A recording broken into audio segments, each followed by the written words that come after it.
دیکھیں، ہم سے آج کل سب لوگ یہ سوال کرتے ہیں کہ ملک کی صورتحال کیا نازک ہے اور کیا ہم ڈیفالٹ کی طرف جا رہے ہیں اور کیا کنڈیشن ہے. اور یہ پولیٹیکل پارٹیز جو ہیں آپس میں لڑ رہی ہیں کہ الیکشن کرایا جائے، یا دوسری سائڈ کہتی کہ ہم نہیں ہونے دیں گے الیکشن. اور ہر کوئی کلیم کرتا ہے ہم ملک کو بہتری کی طرف لے جانے کے قابل ہیں. اس ساری پروسیس کے اندر جو لوگ مس آؤٹ کر رہے ہیں وہ یہ امپورٹنٹ چیز ہے کہ اگر خدا نخواستہ یہ ملک ڈیفالٹ کر جاتا ہے یا خانہ جنگی شروع ہو جاتی ہے یا whatever the consequences are, تو اس کا رسپانسبل کون ہوگا یہ کہ ایسا ہونے کے بعد پھر دونوں سائڈ جو ہیں بلیم گیم شروع کر دیں گے کہ اس کا رسپانسبل سامنے والی سائڈ ہے.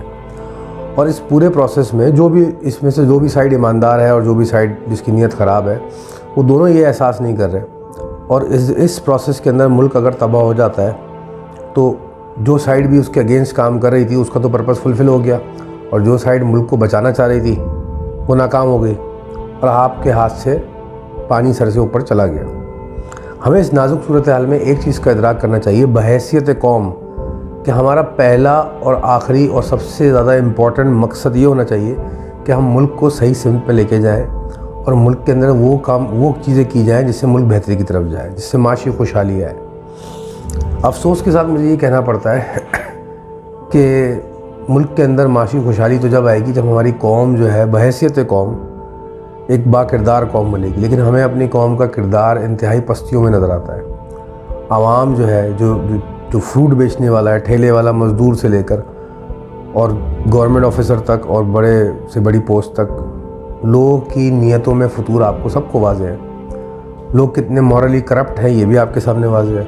اگر کوئی فروٹ بیچ رہا ہے، کوئی سبزی بیچ رہا ہے، وہ تول رہا ہے تو وہ تول میں جو ہے ناپ تول میں بےایمانی کر رہا ہے.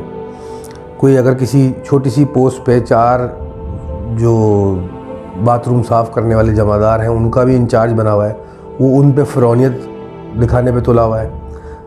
مطلب کہنے کا مقصد یہ کہ جس کے پاس جتنی طاقت ہے وہ اتنے ہی درجے کا فرعون بنا ہوا ہے. اور ہر کوئی جو ہے اپنے مال کھسوٹنے میں، اپنے جیبیں بھرنے میں مصروف ہے. وہ کہتا ہے باقی دنیا جائے بھاڑ میں، باقی لوگ جائیں میری بلا سے، میں اپنے آپ کو سیکیور کر لوں.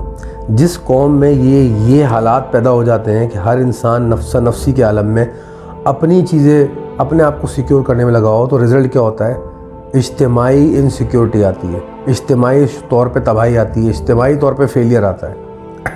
اور جو قومیں اپنے آپ کے بجائے ایک دوسرے کو سپورٹ کرنے میں اپنی قوم کو بحیثیت کلیکٹیو ایفرٹ کی طرف لگ جاتی ہیں، بحیثیت قوم محنت کرنے میں لگ جاتی ہیں، تو وہ سب اس سے بینیفٹ کرتے ہیں اور وہ قومیں گریٹ قوم، گریٹ نیشن بن کے سامنے آتی ہیں. اب پرابلم یہ ہے کہ اس سارے پروسیس کے اندر یہ تمام پولیٹیکل پارٹیز، جن کے لیے میں کیا الفاظ استعمال کروں، کیونکہ ان کا حال تو یہ ہے کہ کسی کے خلاف کچھ بول دو یا کسی کے لیے کریکشن میں بھی کوئی بات بول دو تو یہ اس کے پیچھے پڑ جاتے ہیں.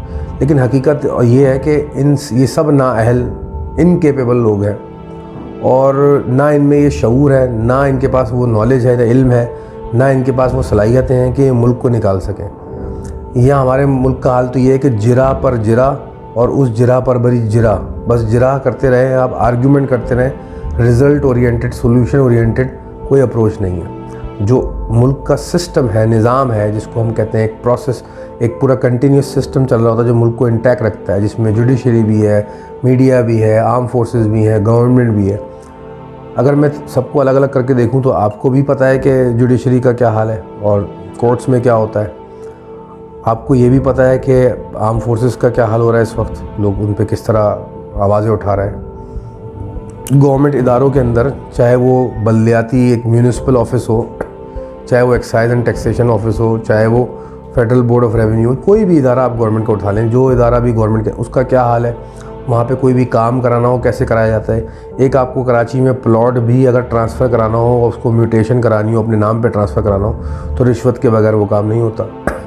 ٹریفک، روڈ پہ ٹریفک پولیس کا کیا حال ہے، تھانوں میں پولیس کا کیا حال ہے. گورنمنٹ اداروں کے اندر چاہے شناختی کارڈ بنانا ہو، چاہے پاسپورٹ بنانا ہو، ہر پاکستانی کو پتہ ہے وہاں پہ کیا ہوتا ہے. تو ہم تو اپنے گریبانوں میں خود نہیں جھانک رہے، ہم خود ہی مورلی کرپٹ ہیں، ہم خود اسٹینڈ لینا نہیں چاہتے. اچھا، پھر جو سیاستدان ہمارے اوپر سوار ہیں وہ دعوے کرتے ہیں. یہ صرف لنترانی، بکواس بازی اور باتوں کا انبار کھڑا کر رہے ہیں، کوئی سیریس نہیں ملک کے لیے. اور جو ذرا سا بھی شعور رکھتے ہیں لوگ، وہ پہلی فرصت میں اس ملک کو چھوڑ کے جانا چاہتے ہیں. وہ کہتے ہیں مجھے اس کیچڑ میں ٹھہرنا ہی نہیں ہے، جس کو کیچڑ بنا دیا ہے اس ملک کو. اور باتیں ہم کرتے ہیں بڑی بڑی کہ ہم اس ملک کو عظیم درجے پہ لے جائیں گے، اور ہماری قوم جو ہے پاکستان سے غزوہ ہند ہوگا، یا پاکستان سے جو بڑی مسلمان فوج نکلے گی اور دنیا کو رول کرے گی.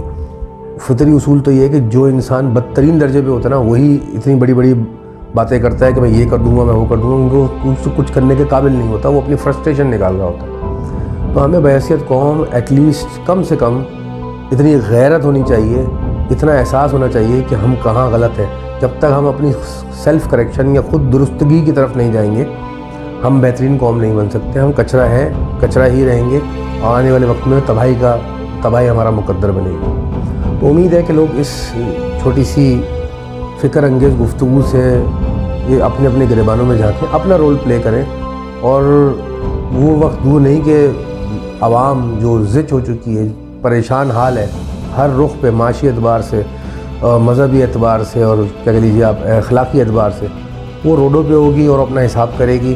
اور کسی سیاستدان کو نہیں بخشے گی، کسی بڑے افسر کو نہیں بخشے گی، کسی بھی ذمہ دار انسان کو نہیں بخشے گی کہ آپ نے ہمارے ساتھ کیا کیا، یہاں تک ہم کیسے پہنچے. اور سب سے امپورٹنٹ چیز یہ کہ یہاں تک پہنچے نا، یہاں سے بہتری کی طرف جانے کی بات کریں، یہاں تک پہنچے اس پہ بحث نہ کریں. لیکن بہرحال اللہ تعالیٰ سب کو توفیق عطا فرمائے کہ عقل و شعور پکڑے ہم لوگ.